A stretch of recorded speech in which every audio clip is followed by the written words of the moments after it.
வணக்கம். இன்றைக்கி எங்கள் தோட்டத்தில் சிவப்பு கலர் இட்லி பூவை பற்றி தாங்க பார்க்குறோம். இட்லி பூவில் நிறைய கலர் இருக்குங்க. சிவப்பு, மஞ்சள், வெள்ளை, ரோஸ் இந்த மாதிரி நிறைய கலர் இருக்குது. இதுக்கு நிறைய பேரும் உண்டு. வாங்க நம்ம தோட்டத்தில் உள்ள இட்லி பூவை பற்றி பார்ப்போம். அதுக்கு முன்னாடி நம்ம சேனலை சப்ஸ்கிரைப் பண்ணாதவங்க சப்ஸ்கிரைப் பண்ணுங்கள். இட்லி பூ கார்டனில் ஒரு செடியாக தாங்க நாங்கள் வாங்கிட்டு இருந்தோம். அது சின்ன ஒரு செடி, ஒரு அரை அடி செடியில் தான் நாங்கள் வாங்கிட்டு வந்து வச்சோம். அது ரொம்ப எளிய முறையில் அதை நம்ம பராமரிக்கலாம். ரொம்ப இதுக்கு ரொம்ப ரிஸ்க் எடுத்து கஷ்டப்பட்டுலாம் பண்ண வேண்டியதில்லை. இயற்கையான உரங்கள் போட்டாலே போதுங்க. தொழு உரங்கள் இருக்குல்ல, ஆட்டு மாட்டு இந்த மாதிரி சாணங்களில் நம்மளை மடித்து போனது நல்லா எருகு மாதிரி இருக்கும், கருப்பு கலரில். அதை நீங்கள் போட்டாலே போதும். வேறு எந்த வித உரங்கள் எதுவுமே வைக்க வேண்டியதில்லை. ரசாயன உரங்கள் எதுவுமே வைக்க வேண்டியதில்லை. இதை போட்டிங்கனாலே ஆட்டோமேட்டிக்காக அது க்ரோத் ஆகும். நல்லா வளர்ந்து பார்த்தீங்கன்னா ஒரு 6 மாதத்தில் பார்த்தீங்கன்னா செடி நல்லா பெரிய லெவலில் நல்லா பூவெல்லாம் பார்த்தீங்கன்னா நல்லா பெருசாக இருக்கும். நல்ல கலர் செக்க செவேர்னு பார்த்தீங்கனாலே அவ்வளோ ஒரு கவர்ச்சியாக இருக்கும். அந்தளவுக்கு அதோட கலர் சிகப்பு கலரில் இருக்கும். அந்த மாதிரி நீங்கள் அந்த முறையில் நீங்கள் அதை பராமரிக்கணும்.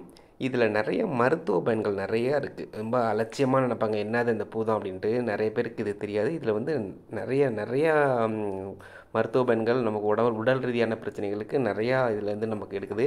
குறிப்பாக தேனீக்கள் அதிகமாக தேன் எடுக்கிறது இந்த பூவில் தான். இந்த பூவில் என்ன தேனீக்கள் அதிகமாக தேன்களை சேகரிக்கிறது இதில் தான். இதில் பார்த்தீங்கன்னா எப்போதுமே தேனீக்கள் இதில் எப்போதுமே இந்த பூவில் இருந்துக்கிட்டே இருக்கும். பார்த்தீங்கன்னா இதோட மருத்துவ குணங்கள் என்னென்னா, இந்த பூவை காலையில் வெந்நீரில் தேன் கலந்து, அதாவது டீ மாதிரி போட்டு அதில் தேன் கலந்து நம்ம காலையில் சாப்பிட்டு வந்தோம்னா நம்ம வயிற்றில் உள்ள பிரச்சனைகள், சின்ன சின்ன இந்த உபாதைகளுக்கெல்லாம் இது மிகப்பெரிய ஒரு நல்ல ஒரு தீர்வாக இருக்குது. அது மட்டும் இல்லை, இந்த பூவை தண்ணி விடாமல் அரைச்சி அதை தேங்காய் எண்ணெயில் நம்ம போட்டுடணும். தேங்காய் எண்ணெயில் போட்டு ஒரு 2-3 நாள் வச்சு அந்த எண்ணெயை எடுத்து நம்ம தோல் பிரச்சனைகளுக்கு, சருமத்தில் எங்காவது சின்ன சின்ன பிரச்சனைகள், அரிப்பு பார்த்திங்கன்னா இந்த கருப்பு கலரில் சின்ன சின்ன படர்த்தவா மாதிரி இருக்கும், அதுக்கெல்லாம் நீங்கள் போட்டிங்கன்னா தோல் பிரச்சனைகள்லாம் இந்த பேஸ்ட் மாதிரி உள்ளது நம்ம ஆயில் போட்டு அந்த எண்ணெயை நம்ம தடவி வந்தோம்னா தோலில் உள்ள பிரச்சனைகளை சரியாயிடும். அது மட்டும் இல்லைங்க, அந்த எண்ணெயை நம்ம தலையில் தேய்ச்சி ஒரு 20 நிமிஷம் வச்சுட்டு அதுக்கப்புறம் நம்ம போய் தலை குளிச்சிட்டோம்னா தலையில் பொடுகு தொல்லைகள்லாம் இருக்காது நிறைய பேருக்கு. தலைமுடியில் பார்த்திங்கன்னா அரிப்பு ஏற்படும். சின்ன சின்ன மாதிரி பார்த்திங்கன்னா பொடுகுகள் நிறையா இருக்கும். அந்த பொடுகு பிரச்சனைலாம் வராது. முடிக்கும் நல்லா ஷைனிங்காக, பார்க்குறதுக்கு கருப்பாக, ரொம்ப முடி நல்லா நீட்டமாக வளர்கிறதுக்கு இது நல்ல ஒரு மிகப்பெரிய ஒரு மகத்துவமான ஒரு பூச்செடிங்க இது. இதில் பார்த்திங்கன்னா calcium, magnesium, potassium, anti accident இந்த மாதிரி வேதிப்பொருள்கள் அதிகமாக அடங்கியிருக்கு. நிறைய வேதிப்பொருள்கள் அதிகமாக அடங்கியிருக்கிறனா உடம்புகளுக்கு நிறையா விதத்தில் இது பயன் தருதுங்க. இது இந்த பூவை நல்லா அரைச்சி அதுக்குள்ள மோரில் கொஞ்சம் கலந்து நம்ம டெய்லி காலையில் சாப்பிட்டு வந்தோம்னா இந்த பெண்களுக்கு ஏற்படக்கூடிய இந்த கர்ப்பப்பை பிரச்சனைகளை, நீர்க்கட்டி இந்த மாதிரி நிறைய பிரச்சனைகள் இருக்கும். கர்ப்பப்பை வீக்காக உள்ளவங்க இவங்கெல்லாம் இதை சாப்பிட்டு வந்தாங்கன்னா ரொம்ப ஒரு அற்புதமான தீர்வு இது. காலையில் வெறும் வயிற்றில் பச்சையாக இந்த பூவை நம்ம சாப்பிட்டோம்னா வயிற்றில் உள்ள சின்ன சின்ன பிரச்சனைகள் எல்லாமே நம்ம கிளியராகும். அதோட உடலுக்கு ரொம்ப குளிர்ச்சிங்க, அதிகமான குளிர்ச்சி தரக்கூடிய ஒரு மிகப்பெரிய ஒரு மூலிகை செடி இது. மூலிகை தான் இது, மூலிகை பூ. அந்த இலைகள் இருக்குது பார்த்திங்களா, இலைகளை மஞ்சள் சேர்த்து அரைச்சி நம்ம காலில் உள்ள பித்த வெடிப்புக்கு நம்ம போட்டோம்னு வச்சுங்களேன். பனிக்காலங்களில் பார்த்திங்கன்னா பாதங்கள்லாம் வெடிச்சிருக்கும். அந்த பாத வெடிப்புக்கு இதை நம்ம அந்த இலையை அரைச்சி நம்ம கால் போட்டோம்னா பாத வெடிப்பு பார்த்திங்கன்னா கொஞ்சம் கொஞ்சமாக சரியாகி வரும். அந்த பாதத்தில் உள்ள வலிகள், குதிகால் வலி நிறைய பேருக்கு இருக்கும், அதுக்கெல்லாம் ரொம்ப அற்புதமானது. இதை ஆயிலாகவும் பயன்படுத்துகிறாங்க. இந்த பூவை தேங்காய் எண்ணெயில் கொஞ்சமாக காய்ச்சி, அந்த பூவை போட்டு காய்ச்சி அந்த எண்ணெய் கலர் சிகப்பு கலர் வந்த பிறகு அது ஒரு பாட்டில் எடுத்து வச்சுட்டு கால், முட்டி, இடுப்பு, இந்த ஜாயிண்ட் பெயின் உள்ளவங்கலாம் அந்த இடத்துல அதை தடவி வந்தாங்கன்னா நாளடைவில் அதெல்லாம் குணமடைகிறதுக்கு நல்ல ஒரு வாய்ப்பாக இருக்குது. இந்த பூச்செடியை அவசியம் நம்ம வீட்டில் வளர்த்து வரணுங்க. கட்டாயம் வளர்க்கணும். வீட்டு வாசலில் வச்சாலும் சரி, இல்லை தோட்டத்தில் வச்சாலும் சரி, எங்கே வச்சாலும் சரி, இந்த வீட்டில் வச்சு இந்த செடியை நீங்கள் வளர்த்து வந்தீங்கன்னா ரொம்ப அற்புதமானது. வீட்டு வாசலில் வச்சிங்கன்னா கண் திஷ்டியெல்லாம் கலருக்கு பார்த்திங்கன்னா போகிற வரவங்களோட கண் பார்வையெல்லாம் அந்த செடி மேலே தான் இருக்கும். ஆனால் வீட்டில் உள்ள கண் திஷ்டியெல்லாம் அதில் வராது.